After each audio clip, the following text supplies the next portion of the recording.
Hello friends, welcome to a new episode of Drishti IAS editorial analysis. In this editorial analysis, we do three things. First of all, we link the editorial to the UPSC syllabus. Secondly, we try to understand the key points of the editorial. And thirdly, if any key concepts have come in the editorial and are important from exam point of view, we also discuss that. So let us begin today's editorial analysis. Dear viewer, this video is available in Hindi as well. If you wish to watch it, please visit our Hindi YouTube channel, Drishti IAS. For your convenience, the link for this video in Hindi has been provided in the description below.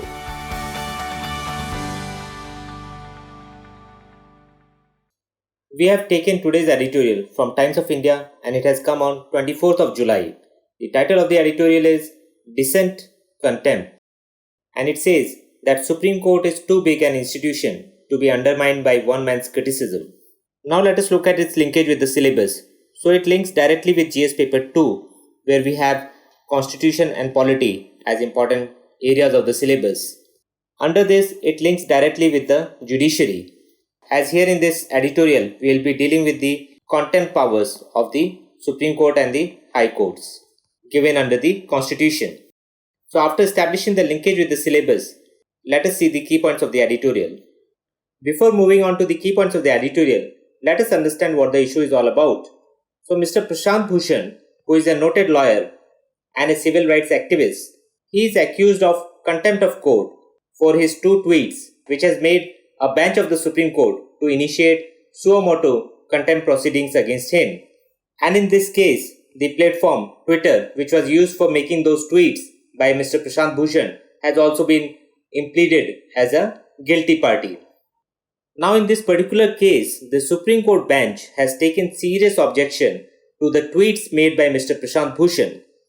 And the first tweet was made on June 27th, when he had accused the Chief Justice of India of riding a stationary superbike without a mask or a helmet while keeping the courts under lockdown and denying the right to access to justice to citizens. And in the second tweet, which he made on June 29th, he had accused 4 former Chief Justices of India of having roles to play in the alleged destruction of democracy in the last 6 years of undeclared emergency. Now here you can see the photograph on which Mr. Prashant Bhushan had tweeted. So you can see Chief Justice of India riding this stationary superbike without a mask or a helmet. Now the Supreme Court bench had said that these tweets have brought the administration of justice in disrepute and undermined the authority and dignity of Supreme Court as well as the office of the Chief Justice of India in the eyes of the public.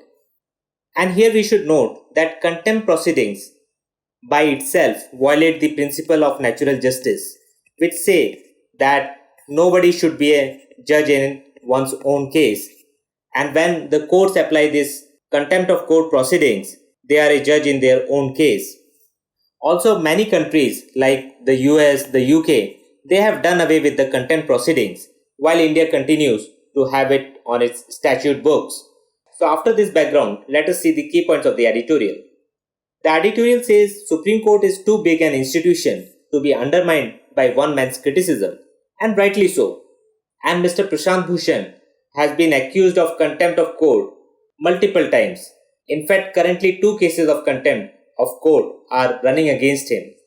The one is the latest one for these 2 tweets, and the other dates back to 2009 when he had given an interview to the Tehelka magazine, in which he had said that many of the former Chief Justices of India had indulged in corrupt practices, and thereto the Supreme Court had taken suo motu cognizance of the remarks made by him in the interview and initiated contempt proceedings. And the last hearing in that case was held in 2012. And even last year, Mr. Prashant Bhushan had to apologize to the Supreme Court bench for some remarks that he had made about the government misleading the court in the appointment of a CBI director. So Mr. Prashant Bhushan is no stranger to contempt proceedings. But initiation of such contempt proceedings by the Supreme Court at a time when more pressing issues are at hand doesn't portray the Supreme Court in a good light. The editorial says that the power of the courts to initiate criminal contempt against critics has been curbed by judges themselves in the Western jurisdictions. For example, in US and UK, the contempt proceedings have been taken away. An editorial says that whenever courts have taken recourse to this contempt of court power, it has created much unease, and secondly, it has often been viewed as an attempt by the judiciary to prevent criticism of its actions. And the editorial says that Supreme Court's suo motu criminal contempt proceedings against lawyer and activist Prashant Bhushan and Twitter India have reopened the debate on whether the contempt of court should remain in the statute book or should be taken away. And the editorial says that with the advent of social media, institutions ranging from government, legislature, judiciary, and media to private corporations have found themselves relentlessly attacked for causes which at times have been just and at other times unjust.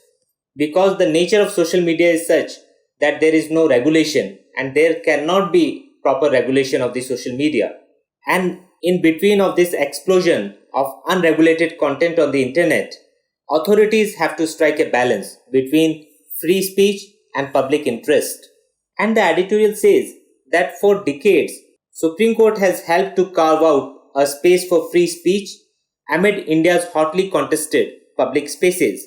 And the editorial also gives some examples for this. First of all, the Supreme Court has shielded against state overreach by stipulating that only imminent danger to public order qualifies for invoking sedition charges.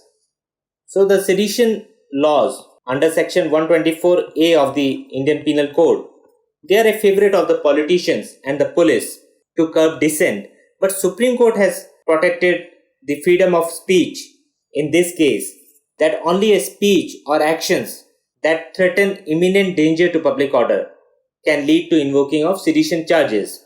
And secondly, Supreme Court's quashing of the catch-all free speech killing section 66A of Information Technology Act was also path-breaking. So Supreme Court has always stood for free speech, but now when it comes to protection of free speech, which is critical of Supreme Court itself, the Supreme Court has been found wanting, and this should not be so. And here we should also know about the section 66A of Information Technology Act that was invalidated by the Supreme Court in its 2015 judgment in the Shreya Singhal case, because it violated, as per the Supreme Court, Article 19, which gives freedom of speech and expression, and Article 21, which protects personal liberty. The editorial further talks about Contempt of Courts Act 1971, which criminalizes acts that scandalize a court, and it says that it is too broad a definition of criminal contempt, which can include even bona fide criticism. And criticism should be allowed in a democracy as long as it is not mala fide. It is not done with a wrong intention.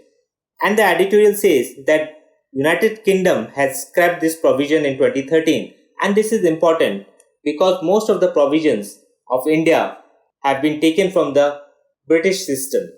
And when UK has done away with this contempt of court provision, then why India is continuing with this? The same applies to the sedition law. And the editorial says that judiciary should view acts of contempt as a safety valve akin to dissent against governments. Rather than reacting to such criticism of its actions, the Supreme Court and the judiciary should take a much broader view of these criticism and should try to shut the critic's mouth by its performance. As the editorial says, that whosoever is giving intemperate and unfair opinions will invariably get isolated, as they will not get public support for unfair criticism of any institution, more so of an institution like Supreme Court, which is held in great esteem by the citizens. Secondly, citizens are also having brains to think. They will not swallow just any opinion, lock, stock and barrel, but they will think for themselves that whether this criticism is fair or not and decide accordingly. And the editorial quotes Justice V.R. Krishna Iyer, who had once written in a newspaper column that the best answer to abuse of judges is not frequent or ferocious contempt sentencing, but a fine performance. And that is what the Supreme Court must do. Because too narrow and too restrictive a definition of contempt of court will hurt the court itself and the idea of justice, which the Supreme Court has to protect. So this was all in the key points of the editorial. Now let us look at some key concepts. So first of all, let us look at contempt of court, civil and criminal. It is of two types. So the expression contempt of court has not been defined in the Constitution, and this is important. Secondly, as per the Contempt of Courts Act 1971, contempt refers to the offence of showing disrespect to the dignity or authority of a court. And this act divides contempt into two, civil and criminal. Now, civil contempt is when there is a willful disobedience to any judgment, decree, direction, order, writ, or other processes of a court, or a willful breach of an undertaking given to the court. Criminal contempt is when there is any publication which may result in, first of all, scandalizing of the court by lowering its authority. Secondly, interference in the due course of a judicial proceeding. And thirdly, an obstruction in the administration of justice. So we should note that there are two types of contempt, civil and criminal, given under Contempt of Courts Act 1971. We should also know what is not contempt. So innocent publication and distribution of matter will not be contempt. Secondly, fair and accurate report of judicial proceedings will also not be considered as contempt. Thirdly, fair criticism of a judicial act should also not be seen as contempt. And complaints against presiding officers of subordinate courts when not contempt in respect of any statement made by him in good faith. And publication of information relating to proceedings in chambers or in camera will not be treated as contempt except in certain cases. And now, what are the punishments for contempt of court? So Supreme Court and High Courts have the power to punish for contempt of court, either with simple imprisonment for a term up to 6 months or with fine up to 2000 rupees, or with both. And in 1991, Supreme Court has ruled that it has the power to punish for contempt not only of itself but also of high courts, subordinate courts and tribunals functioning in the entire country. So this is very important to note. And high courts have been given special powers to punish contempt of subordinate courts as per section 10 of the Contempt of Courts Act of 1971. And here another important thing to note is that Supreme Court and High Courts are also known as courts of record. And courts of record gives two powers. One is their records or proceedings are recorded for perpetual memory and can be cited as evidence in other court proceedings. Secondly, it has powers for punishing for contempt. So these two powers are given to Supreme Court and High Courts because they are considered as courts of record. This is also important from exam perspective. And why is there a need for contempt law? So the purpose of contempt jurisdiction is to uphold the majesty and dignity of the judiciary. Also, contempt powers help judges to do their duties of deciding cases without fear, favor, affection or ill will. Finally, let us see Contempt of Court Act 1971. So this act defines the powers of courts to punish for their contempt and regulates its procedure. Importantly, it was amended in 2006 to include truth as a defense under section 13 of the original legislation. So this implies that the court must permit justification by truth as a valid defense if it is satisfied that it is in the public interest. So this is very important addition, and we should know that by 2006 amendment, truth has been added as a defense in contempt proceedings. So this was all in today's editorial analysis. Now let us look at what kind of questions can be asked in prelims and mains. So in prelims, question can be on contempt of court, which are the articles of constitution. So we should know that article 129, article 142 clause 2, article 215. These articles are the source of contempt jurisdiction provided to Supreme Court under article 129 and article 142 clause 2 and to High Courts under article 215. And there is also Contempt of Courts Act 1971 on which question can be asked. So it was amended in 2006 to include truth as a defense. So a question can be asked on this as well. So another question can be asked on what are the types of contempt. So we should know that criminal and civil contempts are provided under the Indian law. Another question can be asked on courts of record. So both Supreme Court as well as the High Courts are courts of record, and this means that their acts and proceedings are recorded for perpetual memory and testimony, as well as they have power to punish for their contempt. In mains, the question can be about the utility of contempt of court provision, whether it should be removed, whether it should be continued. We should be ready with reasons for both sides. And another question can be asked about whether contempt of court goes against principles of natural justice, because a cardinal principle of natural justice is that nobody should be a judge in his own case, and contempt of court violates that. So this was all in today's editorial analysis. We'll see you next time with another editorial. Thank you.